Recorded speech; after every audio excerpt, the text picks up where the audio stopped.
Welcome back students, a brand new tutorial of Computer Fundamental. In this tutorial, we discuss the concept of computer software. A computer is a dumb machine. It has to give an instruction for every task. The instructions for performing the particular task are given in form of program. A set of one or more program to do a task is called software. In other words, we can say that a software is a collection of computer program and related data to provide the instruction for telling the computer what to do and how to do. A software is an interface between user and computer. It is a set of instruction program that is used to give command to computer hardware. Basically computer क्या है हमारे पास एक machine है। Machine कोई भी काम अपने आप नहीं कर सकती है। मशीन के साथ अगर मुझे काम करना है तो मुझे उसे कोई ना कोई इंस्ट्रक्शंस देनी पड़ती हैं। और अगर मैं कंप्यूटर के साथ काम करता हूँ तो कंप्यूटर को जो भी इंस्ट्रक्शंस दी जाती हैं इन फॉर्म ऑफ प्रोग्राम दी जाती हैं। बेसिकली प्रोग्राम क्या है, स्टेप बाय स्टेप इंस्ट्रक्शंस होती हैं to solve the problem. Basically यही the step by step instructions जो होती हैं, मैं अगर मैं मल्टीपल टाइम्स देता हूँ तो वो क्या बन जाता है, एक तरह से मेरा software. Basically software is a collection of program. जैसे कि हम सिंपल बात करते हैं, एम एस वर्ड की बात करते हैं। एम एस वर्ड में मैं क्या कर सकता हूँ, मैं फ़ाइल को ओपन कर सकता हूँ, न्यू फाइल क्रिएट कर सकता हूँ, फाइल सेव कर सकता हूँ। तो ये सारे के सारे काम क्या हैं, इंस्ट्रक्शंस हैं। तो ये सारी इंस्ट्रक्शंस मेरी किसकी हेल्प से बनी है, प्रोग्राम्स की हेल्प से। न्यू करने के लिए मैंने एक अलग प्रोग्राम बनाया, ओपन के लिए मैंने अलग प्रोग्राम बनाया, सेव के लिए मैंने अलग प्रोग्राम। जब वो सारे के सारे प्रोग्राम इकट्ठे हो जाते हैं तो मेरे पास क्या बन जाता है, एक software. Now we have next topic is types of software. The software are divided into two categories. The first is system software and the second is application software. Now the first one is system software. A system software consists of a program that control or maintain the operation of computer and its devices. System software serve as an interface between user and the application program software and the computer hardware. Depend on the functionality, the system software can further divided into two categories. The first one is system management and the second is development management. Basically system software क्या होता है, हमारे पास एक interface होता है किसके बीच में, user के बीच में, सॉफ्टवेयर के बीच में और हार्डवेयर के बीच में। क्योंकि सारा का सारा काम किसने करना होता है, यूजर ने करना होता है। किन के साथ काम करना होता है, एप्लीकेशन सॉफ्टवेयर और कंप्यूटर हार्डवेयर के साथ। तो इन सारी चीज़ों को मैनेज और कंट्रोल करने का काम जो होता है वो कौन करता है, मेरा system software. Now system software is further divided into two categories. The first one is system management and the second one is developing software. The first one is system management. It include an integrated system program which manage the operation of processor, control input output, manager for resources and storage, and provide various support services. Some of the common example of system management program are operating system, device driver, and system utility. The first one is operating system. It consists of program which control, coordinate, and supervise the activities of computer system. Its function is to provide a link between computer hardware and user. It performs all the internal management function like disk management, memory management, task scheduling, user interfacing. It provides an environment to run the various programs like MS-DOS, Linux, Windows, Unix, etc. Basically है क्या, operating system क्या होता है कि interface होता है किसके बीच में, यूजर और हार्डवेयर के बीच में। क्योंकि देखिए कंप्यूटर क्या समझता है, बाइनरी लैंग्वेज, लेकिन हम जो इनपुट देते हैं हम बाइनरी में इनपुट नहीं देते हैं। तो उस लैंग्वेज को बाइनरी में कन्वर्ट करने के लिए या हार्डवेयर की लैंग्वेज में समझाने के लिए मैं यूज़ करता हूँ ऑपरेटिंग सिस्टम। क्योंकि जो भी काम होगा, जो भी एग्जीक्यूशन होगी वो सीपीयू के बीच में होगी, लेकिन करेगा किसकी हेल्प के साथ होगी। क्योंकि देखो सीपीयू हो गया, आउटपुट यूनिट हो गया, मेरा इनपुट यूनिट हो गया, इन सभी को मुझे कंट्रोल और मैनेज तो करना ही पड़ता है। तो वो कौन करता है, मेरा ऑपरेटिंग सिस्टम। अब देखिए ऑपरेटिंग सिस्टम कंप्यूटर में नहीं है, मेरे पास मोबाइल में। जैसे हम एंड्रॉयड की बात करते हैं तो वो एंड्रॉयड भी हमारे पास क्या, एक तरह से ऑपरेटिंग सिस्टम है। हम विंडोज़ की बात करते हैं, विंडोज़ भी मेरे पास क्या, एक तरह से ऑपरेटिंग सिस्टम है। हम एप्पल में आईओएस की बात करते हैं तो वो भी क्या है, मेरे पास एक ऑपरेटिंग सिस्टम है। The operating system perform the following function. It recognise input from keyboard and send output to display unit. It makes sure that program running at the same time does not interfere with each other. It is responsible for security, ensuring that the unauthorized user does not access the system. It also responsible for disk management, memory management, and other function like task scheduling, user interfering, etc. Basically इसने क्या करना, तो keyboard से जो भी input होती है उस इनपुट को कहाँ प्रोसेस करके प्रोसेसिंग करवा के उसे आउटपुट यूनिट के पास भेजना होता है। दूसरा ये देखना होता है कि कंप्यूटर क्या कर रहा होता है, एक टाइम पे मल्टीपल प्रोग्राम रन कर रहा होता है, तो कोई भी प्रोग्राम आपस में क्या करे, इंटरफेयर ना करे एक दूसरे के काम में। It also responsible for security. Basically होता क्या है कि हम यही चाहते हैं कि अनऑथराइज यूज़र क्या करे, मेरे सिस्टम को असेस ना कर सके। तो it is a responsibility of operating system to ensure that the login of user is valid or not valid. Now next topic is device driver. A software which is written with the objective of making a device functional which is connected to the computer is called device driver. It is a system software that act like an interface between device and the user. Every device, whether it is printer, monitor, mouse or keyboard, have a driver program associate with it for a proper functioning. Basically होता क्या है, device driver क्या है, it is a software for hardware. Basically होता क्या है, computer के साथ मैंने कोई भी हार्डवेयर अटैच करना है तो उसके लिए मुझे क्या चाहिए होता है, सॉफ्टवेयर चाहिए होता है। क्योंकि एक नए हार्डवेयर को मुझे क्या करना होता है, कुछ इंस्ट्रक्शंस देनी पड़ती हैं ताकि मेरा सिस्टम जो है, जो मेरा कंप्यूटर है, उस हार्डवेयर को समझ सके।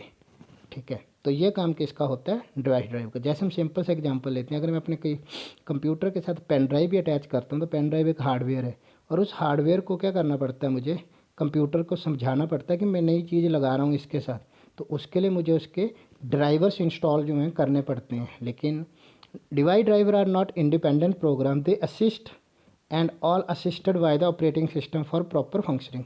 बेसिकली क्या होता है, ये जो होते हैं डिवाइस ड्राइवर जो होते हैं, मुझे अलग से इंस्टॉल नहीं करने पड़ते हैं। ये सारे के सारे क्या होते हैं, ऑपरेटिंग सिस्टम के बीच में ही होते हैं।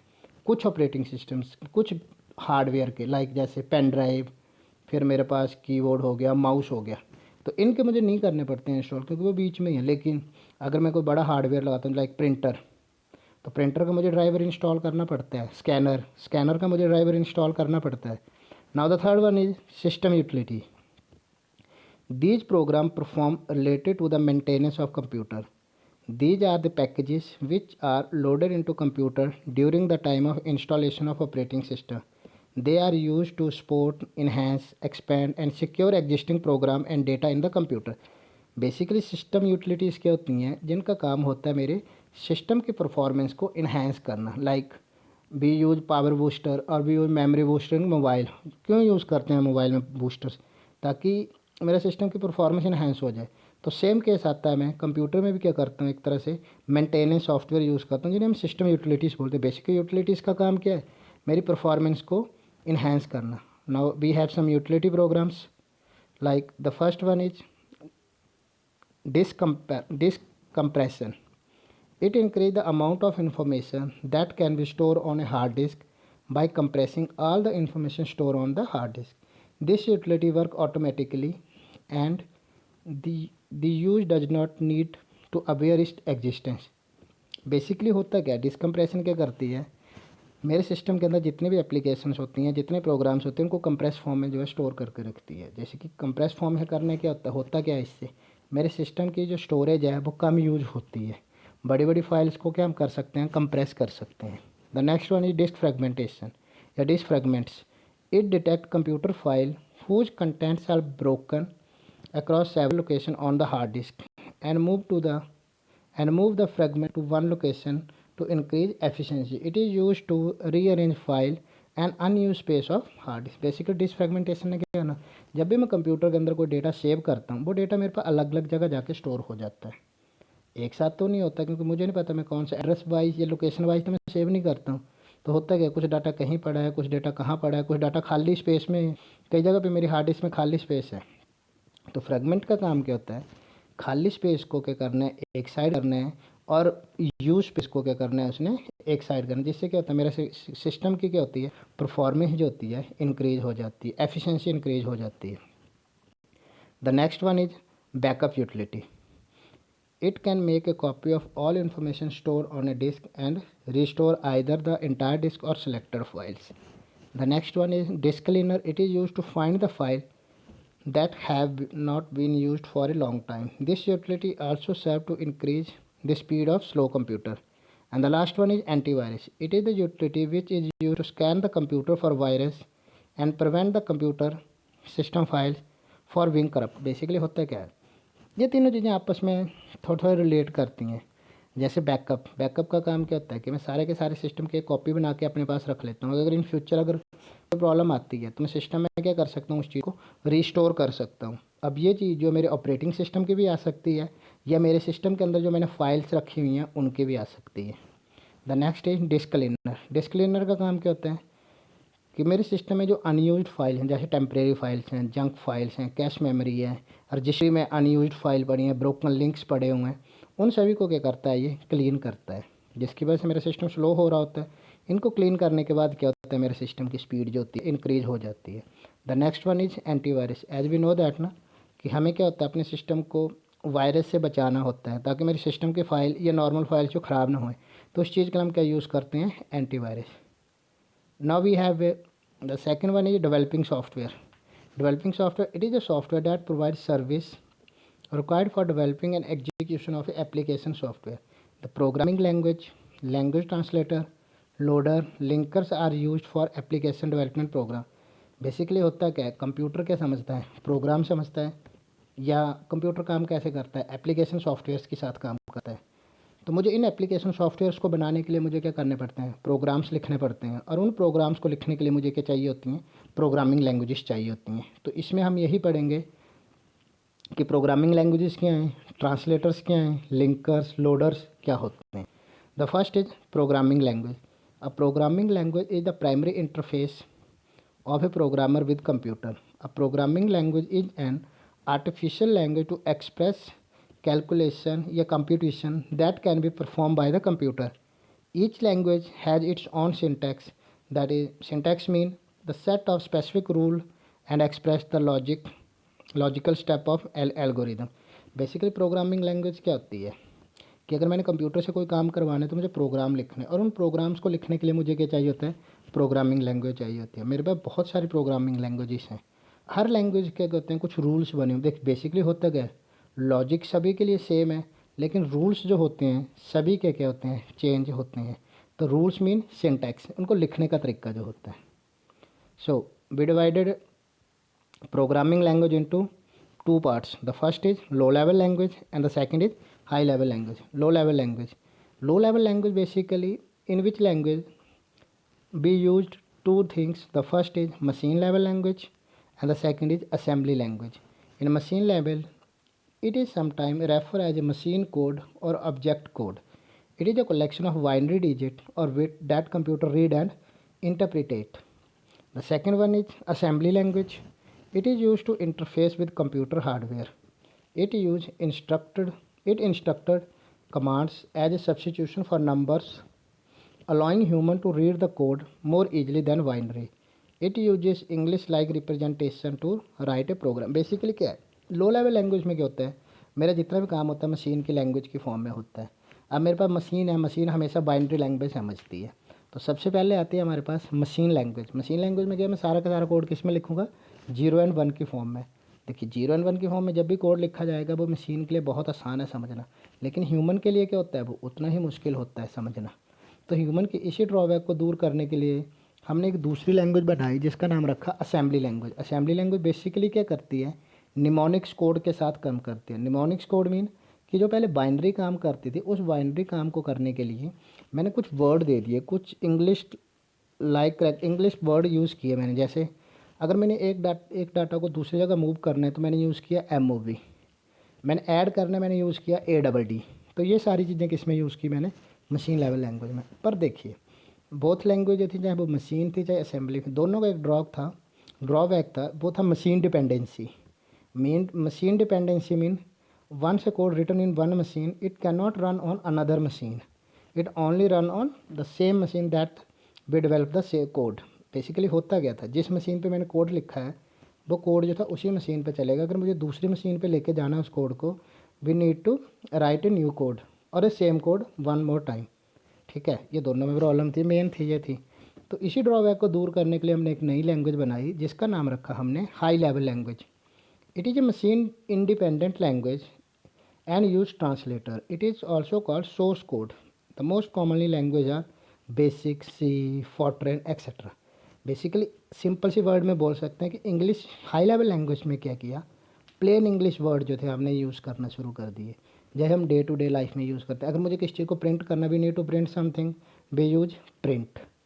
If we want to declare something, we use declare, like these words. If we want to enter number numerical value, we use number. If we want to enter character value, we use character. तो ये सारी चीज़ें थी high level language में हमने use करना शुरू की। लेकिन देखिए, मशीन इंडिपेंडेंट तो ये लैंग्वेज बन गई, लेकिन प्रॉब्लम क्या आई, मशीन को कोड समझाना, क्योंकि because machine only understand binary number ना, so we need a translator. Translator mean a language translator help in converting programming language into machine language. The translated program are called object code.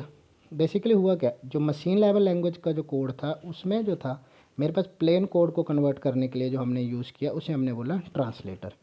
जैसे assembly language में code किया था, mnemonics use किए थे, तो मुझे वो थे मशीन लेवल 0 एंड 1 में कन्वर्ट करने पड़ने थे, तो मुझे उसके लिए क्या चाहिए था, एक ट्रांसलेटर चाहिए था, जिस ट्रांसलेटर को हमने क्या बोला, assembler. It is use to convert the assembly language into machine language. This language consist of mnemonics code which is difficult to learn and is machine dependent. Same हमने पढ़ लिया, like all the code written in mnemonics form and it is difficult to learn, and assembly language is machine dependent. Now the second one is compiler and the third one is interpreter. Both are used in high level language. Both the compiler and interpreter convert the high level language into machine level language, but there is a little bit difference between both of translator. In first, compiler read the whole code at a time, trap the error and inform to programmer. Basically ये क्या करता था, सारे के सारे code को read करता था और एरर जो मेरे पास सामने आते थे उसे प्रोग्रामर को बता देता है, प्रोग्रामर उस एरर को ठीक करता था, then again programmer compile the programme.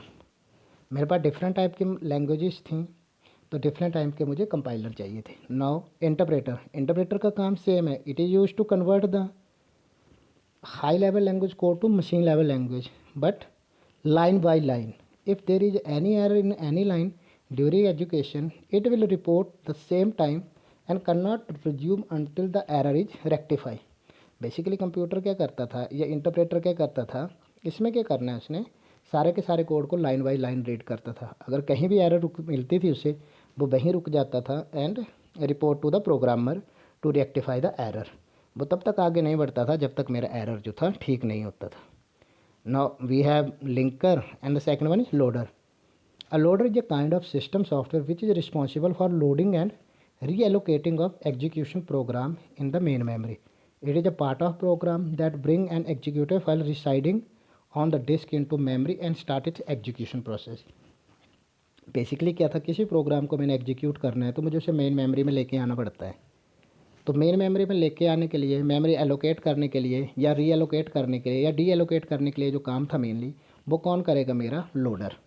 The second is linker. A linker is a system program that link together several objects, module and library to form a single and coherent program. The main purpose of linker is to resolve reference among files. Basically linker का क्या काम, जब भी हम programming करते हैं ना, तो मुझे क्या करना पड़ता है, मल्टीपल प्रोग्राम्स बनाने पड़ते हैं। यानी कि मुझे क्या करना होता है, we divide the program into multiple modules, और उन मॉड्यूल्स को मैंने क्या करना होता है, आपस में लिंक करना होता है। The linker is use to link these object, modules and library into single program. Now we have a second software, application software. We have two types of software, system software and application software. We learn already system software. Now we have a application software. Application software are designed for specific applications such as word processing software, spreadsheet software, payroll software, inventory control, library management. To write a application software, the programmer does not need to control the basic circuit of a computer. Basically क्या है, application software are those software which are designed for specific purpose, like If we want to edit a photo, we need a photo editing software like Photoshop.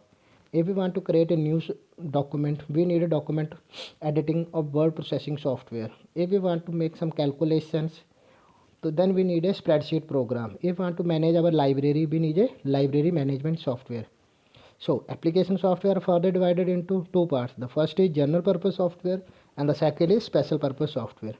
General purpose software are designed to perform general tasks like if we want to if we want to create or edit or format or print a document, we need a document software like word processing software.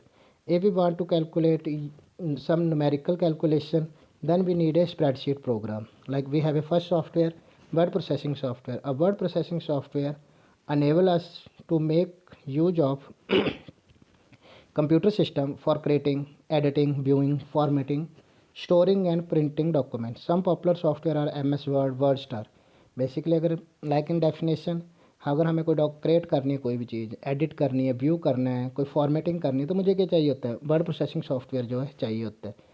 अगर मुझे कोई calculation का काम करना है, if we want to analyse some data, we want we want to create a budget, we want to create a cash book, we want to create a cash flow, we want to analyze the budget, then we need a spreadsheet program, and the most popular spreadsheet programs are MS Excel and Lotus 1 to 3. Same, we have some graphical software. With the help of graphical software we can create or edit picture, drawing, graphs, etc. Some of the most famous graphical software are MS Paint, Corel Draw, Photoshop, etc. Some other application software are database management system, desktop application software, or multimedia software. Now we have a specific purpose software. Special purpose software are designed to perform specific tasks. This type of software generally has one purpose to execute. Like if we want to manage our library, we need library management system. If we want to make attendance, then we need a attendance management system. We want to calculate some accounting work, we need a accounting software. If we want to calculate salary, then we need a payroll management system. So in specific purpose software, all the software are designed for specific purpose. So these are basically software. We have divided software into two parts. The first one is system software and then application software. The system software are those software which control and manage the computer hardware, software, and also it is an interface between user and hardware. Now we have a application software. Application software are those software which are designed for specific purpose like MS Word, Excel, library management system, etc. So thanks for today. Have a nice day.